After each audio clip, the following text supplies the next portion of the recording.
मित्रांनो, बी-ए first year वर्गामध्ये आपण प्रवेश केलेला आहे आणि हे बी-ए फर्स्ट इयर वर्गाचे पहिले सेमिस्टर आहे. पहिल्या सेमिस्टरमध्ये मराठ्यांचा इतिहास 1630 म्हणजे शिवजन्मापासून 1707 पर्यंतचा अभ्यास प्रथम सत्रामध्ये आपणाला करावायचा आहे. परंतु हा मराठ्यांचा इतिहास समजून घेत असताना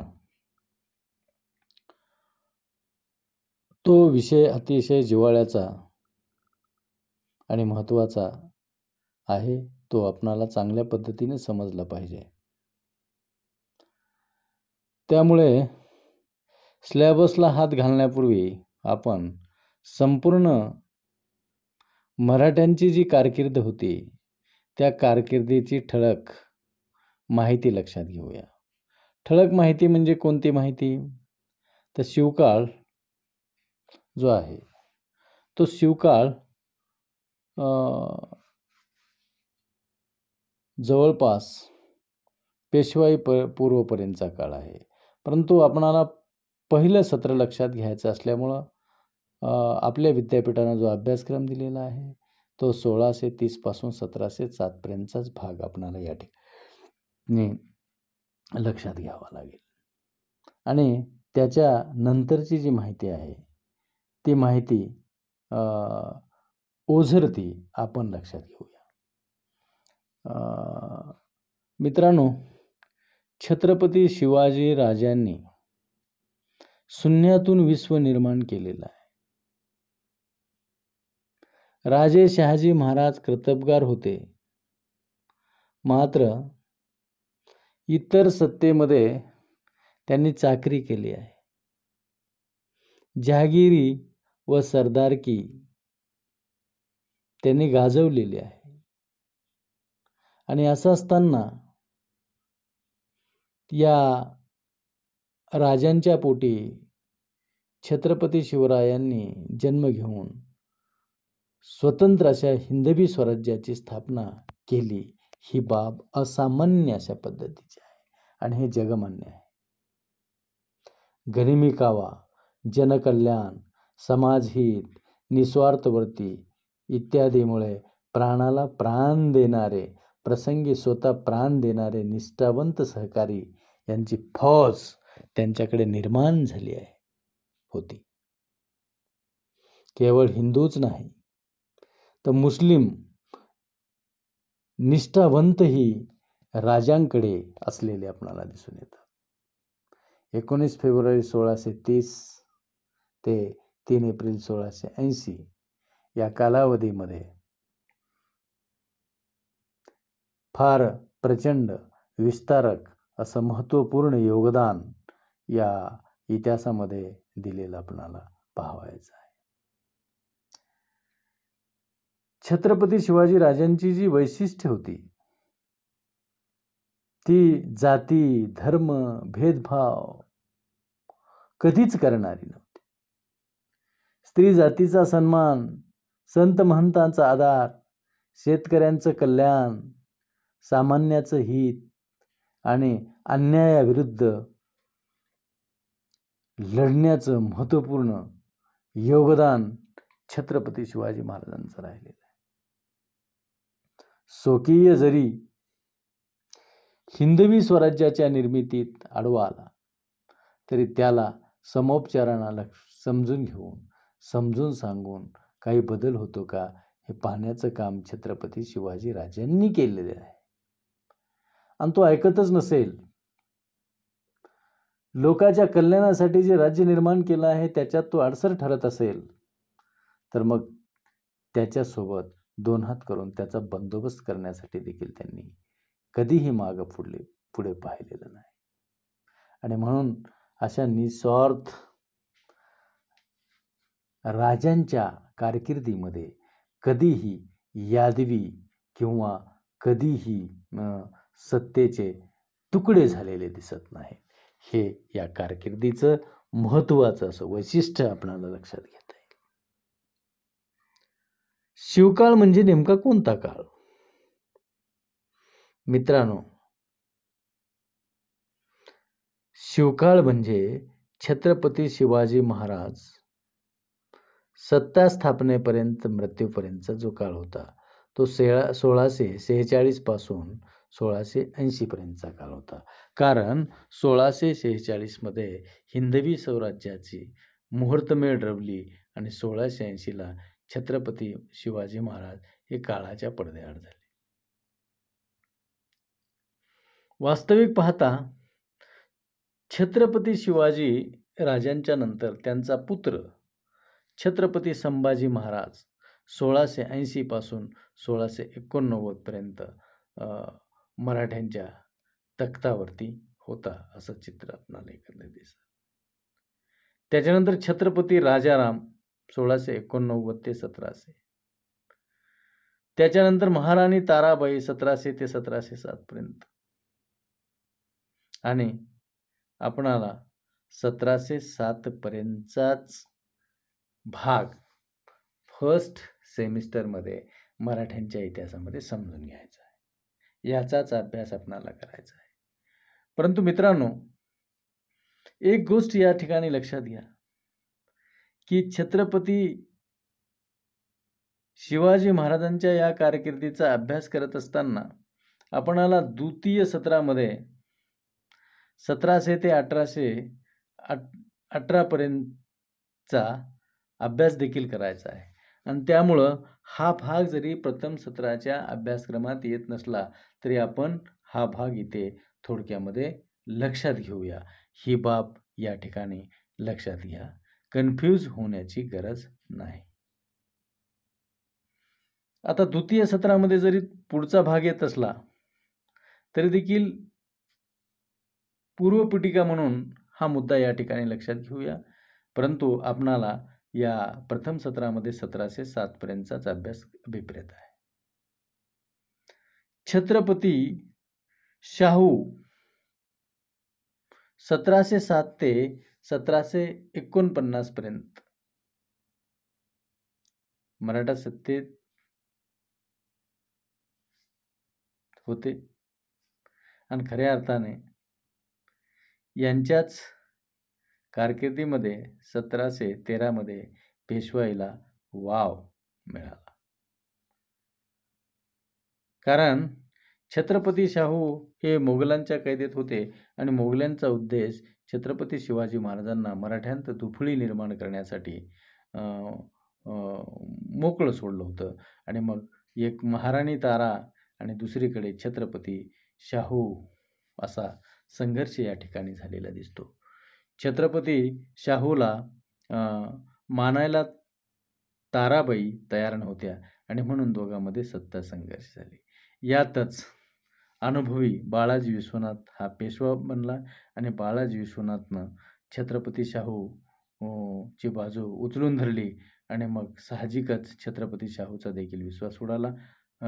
छत्रपती शाहू महाराजांचा देखील या बाळाजी विश्वनाथ पेशव्यावर विश्वास बसला आणि त्याचं कर्तृत्वही तेवढंच महत्त्वाचं होतं आणि त्या कर्तृत्वामुळं शाहूने त्याच्यावर बऱ्याच जबाबदाऱ्या टाकत पुढे सत्तेची सूत्रे जणू या छत्रपतीकडून पेशव्याकडे गेली, असंच एकंदरीत चित्र या ठिकाणी आपल्याला झालेलं दिसून येतं.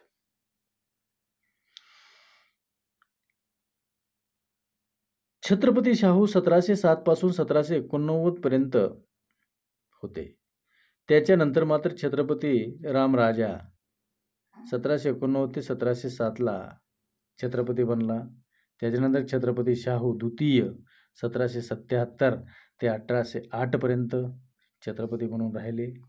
त्याच्यानंतर छत्रपती प्रतापसिंह 1808 ते 1839 पर्यंत सत्तेवरती राहिले. त्याच्यानंतर छत्रपती म्हणून शाहूजी 1839 ते 1848 पर्यंत अस्तित्वात असलेले दिसून येतात. आणि एकंदरीत 1818लाच खऱ्या अर्थाने छत्रपती प्रतापसिंह यांच्याच कालावधीमध्ये इंग्रजांनी भारतावरती सत्ता निर्माण केली असं एकंदरीत चित्र आपणाला या ठिकाणी दिसतं. परंतु 1818ला जरी इथे सत्ता हस्तगत केली असली, इथे पाऊल ठेवलं असतं इंग्रजांनी, तरी देखील अ, नामधारी का होत नाही. छत्रपती प्रतापसिंह 1839 पर्यंत होते आणि त्याच्यानंतर छत्रपती शाहूजी नामधारी का होईना 1839 ते 1848 पर्यंत या ठिकाणी अस्तित्वात असलेले दिसून येतात. एकंदरीत अशा पद्धतीचं चित्र मराठेशाहीतील असलेलं दिसून येतं. शिवकाळ 1630 ते 1707 पर्यंत आणि त्याच्यानंतर मग अ, एकंदरीत शिव छत्रपती शिवाजी राजांच्या नंतरचा कालखंड म्हणजे एकंदरीत अ, अ, एका बाजूनं छत्रपती तर त्यांचे अ, प्रमुख पेशवे म्हणून पेशवे दुसऱ्या बाजूनं जसं की पंतप्रधानाच्या स्वरूपामध्ये कार्यरत असलेले आपल्याला दिसून येतं. एकंदरीत जर चित्र या पेशवाईचं आपणाला लक्षात घ्यायचं झालं, तर छत्रपती शाहूच्या कारकिर्दीपासून अ, पेशवाई भक्कम अशी बनत गेली. बाळाजी विश्वनाथ हा पहिला पेशवा 1713ला अस्तित्वात आला आणि 1720 पर्यंत अस्तित्वात होता. त्यानं छत्रपतीचं आसन स्थिर करण्याचा प्रयत्न केल्यामुळं त्याच्यावरती विश्वास ठेवला गेला आणि मग उत्तरोत्तर पेशवाईतील त्याचे उत्तराधी देखील प्रभावी बनत गेले आणि असं इतिहासकारांनी म्हटलेलं आहे की मालकाकडून नोकराकडे सत्तेचं हस्तांतरण केव्हा झालं हे कळलं देखील नाही आणि खऱ्या अर्थानं अशी स्थिती झालेली आपणाला दिसून येईल. तर एकंदरीत मग कोणते पेशवे होऊन गेले की जे बाळाजी विश्वनाथच्या काळापासून अ, अ, म्हणजे छत्रपती शाहूच्या कालावधीपासून ते प्रभावीपणे कार्य करत राहिले होते. त्याचाही थोडक्यामध्ये आपण या ठिकाणी आढावा घेऊया. आता बाळाजी विश्वनाथ हा पहिला पेशवा आहे. 1713 मध्ये त्यानं पेशवाईची वस्त्रे स्वीकारली आहेत आणि 1720 पर्यंत तो पेशवेपदावर कार्यरत होता. त्यानं भक्कम असं कार्य गाजवलेलं आहे. छत्रपतीचा विश्वास संपादन केलेला आहे. त्याच्यानंतर त्याचा उत्तराधिकारी बाजीराव प्रथम हा 1720ला सत्तेवर आला आणि जवळपास तो 20 वर्ष पुढे या ठिकाणी योग्य पद्धतीनं पेशवाईचं पद सांभाळत होता असं चित्र आपल्याला दिसतं आणि 1740 पर्यंत तो अस्तित्वात होता. त्याच्यानंतर त्याचा जो उत्तराधिकारी होता बाळाजी विश्वनाथ तो 1740ला सत्तेवर आला आणि 1761 पर्यंत त्यानं या पदाची धुरा किंवा सूत्र सांभाळलेली दिसून येतात. त्याच्यानंतर माधवराव पेशवा अत्यंत कर्तबगार असा पेशवा या ठिकाणी बनलेला. 1761 ते 1772 पर्यंत त्याची कारकीर्द अत्यंत महत्त्वाची होती आणि कर्तबगारी देखील त्याची महत्त्वाची होती. इतिहासकारांनी असं म्हटलेलं आहे, पानिपतचं युद्ध झालं आणि पानिपतमध्ये मराठ्यांची एक संपूर्ण पिढी गारद झाली. तर ही पिढी गारद झाल्याच्या नंतर मराठी सत्तेची अवस्था खिळखिळी झाली होती.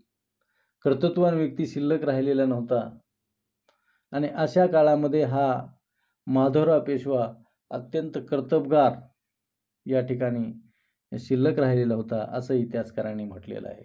अतिशय विश्लेषणात्मक वर्णन देखील या पेशव्याच्या बाबत इतिहासामध्ये आलेलं दिसतं आणि यावरनं माधवराव पेशव्यांची कारकीर्द महत्त्वाची आणि कर्तबगारीची कशी होती हा मुद्दा देखील आपल्याला लक्षात येतो. आता समजा इतिहासकारांनी असं म्हटलं आहे, आमोशाच्या काळ्या कुट्ट रात्री चहू बाजूंनी काळाकुट्ट अंधार पसरवावा आणि या काळ्या कुट्ट अंधाराला पुसून काढण्याची जबाबदारी एखाद्या पंथीवर येऊन पडावी. आणि अशी जी पंथी होती ती पंथी म्हणजे माधवराव पेशवे.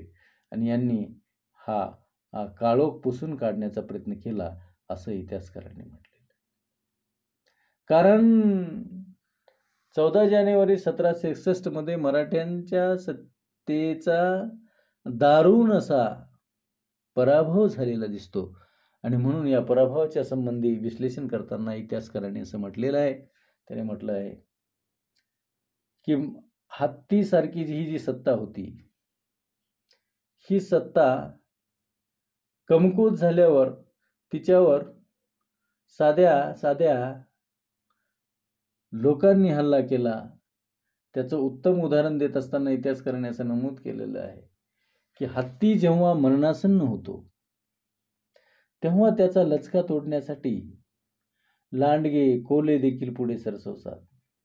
अशी अवस्था मराठेशाहीची झाली होती. आणि ही अवस्था संपवण्याचं काम, पूर्वपदावर मराठेशाहीला आणण्याचं काम आता माधवराव पेशवा वर येऊन ठेपलेलं होतं. म्हणजे हा देखील अत्यंत कर्तृत्ववान असा पेशवा या ठिकाणी झालेला दिसून येतो. त्याचा जो कालावधी आहे 1761 पासून 1772 पर्यंत होता. त्याच्यानंतर मग माधवराव नंतर नारायणराव व माधवरावचे उत्तराधिकारी म्हणून पेशवे पदावर आले. 1772 पासून 1773 पर्यंत पदावरती होते. परंतु माधवरावचे चुलते रघुनाथराव हे फार महत्त्वाकांक्षी आणि पदासाठी हपापलेले असे होते. त्यांनी नेहमीच पदावर येण्यासाठी अनेक कटकारस्थाने करण्याचा प्रयत्न केला आणि त्या एका कटकारस्थानामध्ये देखील त्यांची यशस्वीता तडीला गेली असं दिसतं. परंतु ही यशस्वीता जास्त काही टिकली नाही आणि रघुनाथराव पेशवे बनले नारायणराव नंतर. परंतु जवळपास 1773 ते 74 एवढाच कालावधी त्यांना लाभला आणि त्याच्यानंतर त्यांना पायउतार व्हावं लागलं किंवा त्यांची सत्ता संपुष्टात आलेली दिसते. यानंतर सवाई माधवराव पेशवा 1774 मध्ये सत्ताधीश बनला आणि 1795 पर्यंत तो पेशवाईच्या पदावर अस्तित्वात होता. खऱ्या अर्थानं रघुनाथराव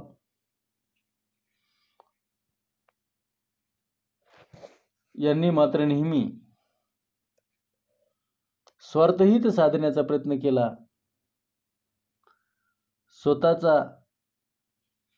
स्वतःला पद मिळवण्यासाठी प्रयत्नशील राहिले. परंतु त्यांना तितकंसं यश या ठिकाणी लाभलं नाही. आणि मग शेवटी सवाई माधवराव पेशवे बनले 1774 ते 1795 पर्यंत पदावरती राहिले. आणि मग त्याच्यानंतर शेवटी बाजीराव द्वितीय 1795 त्यांचे उत्तराधिकारी बनले. आणि 1795 ते 1818 म्हणजेच मराठेशाहीचा अस्त होईपर्यंत ते अस्तित्वात होते. त्या पदावर ते राहिले. आणि मग इथे मात्र बाजीराव द्वितीय नंतर पेशवाई संपुष्टात आली असं आपणाला एकंदरीत चित्र दिसतं. किंवा पुढील माहिती आपणाला तितकीशी पेशवाईच्या बद्दल ती ठळकपणे आढळून येत नाही. परंतु आपला जो अभ्यासक्रम आहे द्वितीय सत्राचा द्वितीय सेमिस्टरचा तो 1707 पासून 1808 पर्यंत आहे.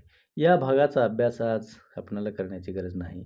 परंतु एकंदरीत मराठा राज्य, मराठ्यांची सत्ता 1630 पासून 1818 पर्यंत अत्यंत प्रभावीपणे या ठिकाणी होती. हा भाग आपणाला समजून घेण्यासाठी या गोष्टी या ठिकाणी महत्त्वाचे आहेत, समजून घ्यायचे आहेत. पूर्वपीठिका म्हणून हा भाग आपण या ठिकाणी लक्षात घेतला आहे. परंतु मित्रांनो, पुन्हा एकदा लक्षात घ्या, की शिवकाळ छत्रपती शिवाजी महाराजापासून महाराणी ताराबाईपर्यंत अ, म्हणजेच 1630 शिवजन्मापासून ती महाराणी ताराबाईच्या अ, कालावधीपर्यंत आपणाला या प्रथम सत्रामध्ये याचा अभ्यास करायचा आहे. मात्र 1630 पासून 1818 पर्यंतचा भाग हा मराठ्यांचा इतिहासाचा भाग आहे. त्याचा अभ्यास आपणाला द्वितीय सेमिस्टरमध्ये दुसऱ्या सत्रामध्ये जरी करायचा असला तरी देखील पूर्वपीठिका म्हणून किंवा मराठ्यांचा इतिहास अधिक आकलन होण्यासाठी तो संदर्भ म्हणून आपणाला या ठिकाणी उपयुक्त आहे. आता थोडक्यामध्ये जर आपणाला या मराठ्यांच्या इतिहासाच्या संबंधी काही बाबी लक्षात घ्यायचे आले असतील तर आपण काही ठळक मुद्दे या ठिकाणी लक्षात घेऊया. पूर्वपीठिका म्हणून लक्षात घेऊया. सारांश रूपानं आपण असं म्हणू, खेडची लढाई 12 ऑक्टोबर 1707 झाली. तारा व शाहू यांच्यामध्ये ती झाली.